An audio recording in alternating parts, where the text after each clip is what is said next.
salafi wahabi ini istilah, ya Allah, ini fitnah teman-teman sekalian. Ini fitnah. Dari mana istilah wahabi ini, dari mana istilah salafi ini? Ini fitnah. Setiap sebagian teman-teman kita yang berpegang pada sunnah Nabi SAW sering mengatakan kita kembali kepada pemahaman salaf. Pemahaman salaf maksudnya sahabat. Salaf itu orang terdahulu. Dikatakan pesantren salafiyah, pesantren yang dulu tradisional, gitu kan. Jadi itu pemahaman kembali kepada salaful ummah. Hanya itu. Begitu dikatakan kembali kepada salaf sahabat, oh ini kelompok salafi namanya. Nisbatkan. Dari mana ini penisbatan ini, gitu kan?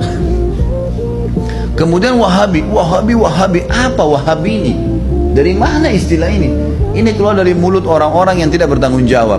Kalau kita lihat cirinya orang wahabi, yang dianggap wahabi orangnya berjenggot, jalankan sunnah Nabi. Kalau sholat ke masjid, istrinya pakai tutup aurat.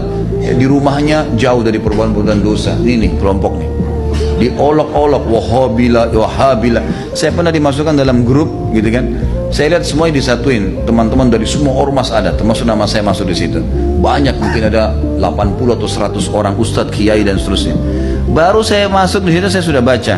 Ah, ini banyak ustadz wahabi, dimain-mainin gitu, tulisannya pakai O. Wahabilah ini. Oh, ini wahabi ini suka tolak salawat, suka tolak zikir, suka tolak doa. Saya berpikir kalau saya mau tanggapin, ini 80 orang, 100 orang di situ, kemudian akan habis waktu saya menyita di situ. Sudahlah, saya keluar, minta maaf, saya nggak ada urusannya di sini, saya keluar. Karena yang bilang orang-orang yang pernah belajar di Saudi, teman-teman, benci sama zikir itu siapa? Anda yang fitnah itu. Gimana caranya? Orang yang belajar di Madinah, di Masjid Nabawi, di Mekah, zikir kepada Allah. Bahkan mereka paling banyak zikirnya kepada Allah. Mereka paling banyak zikir, tapi zikirnya pakai adab, nggak teriak-teriak, gitu kan? Nggak karang-karang. Apa yang Nabi SAW ajarin itu yang disebutin. Adab sama Allah, subhanallah, subhanallah. Dilakukan, bukan tidak dilakukan.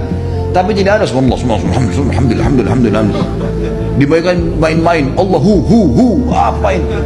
Ini apa ini? Ini kalau zaman Umar sudah diketok semua kepalanya nih. Ngarang-ngarang, gitu kan? Oh, ini benci sama doa. Siapa yang bilang benci doa, teman-teman sekalian? Antum nggak dengar tuh bagaimana Syekh Sudes berdoa sampai hampir 1 jam kalau sholat kunut? Itu dikatakan tuh, itu pentolannya wahabi katanya. Baik, berdoa kunut 1 jam sampai orang semua pada menangis seluruh dunia, antum bilang itu wahabi?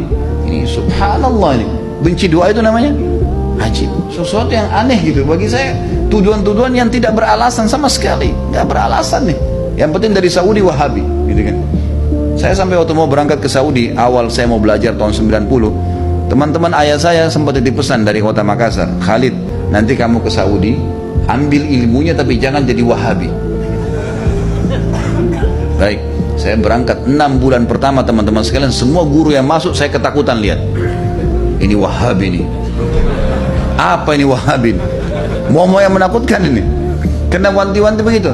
Lama-lama setelah guru masuk, setiap guru masuk di Madinah, wallahi saya bersumpah atas nama Allah, teman-teman sekalian, tidak pernah ada sebutan nama wahabi. Saya tidak pernah dengar kata-kata wahabi dari mulut mereka. Wallah, yang ada cuman qala Allah, qala Rasul. Allah berfirman, Rasulullah bersabda. Wallahi, saya sumpah di sini, di masjid ini memang begitu ajarannya.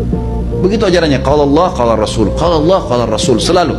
Atau diikuti dengan penjelasan Ibnu Abbas, sahabat, Ibnu Umar, sahabat. Nih pemahamannya mereka, ini pemahamannya sahabat tentang ayat ini, tentang hadis ini. Itu yang kita pelajarin.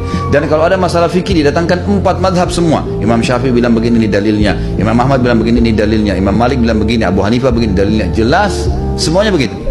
Setelah 6 bulan saya berpikir, kok saya harus takut dengan orang-orang seperti ini ilmu semua disampaikan, gitu kan? Ilmu semua.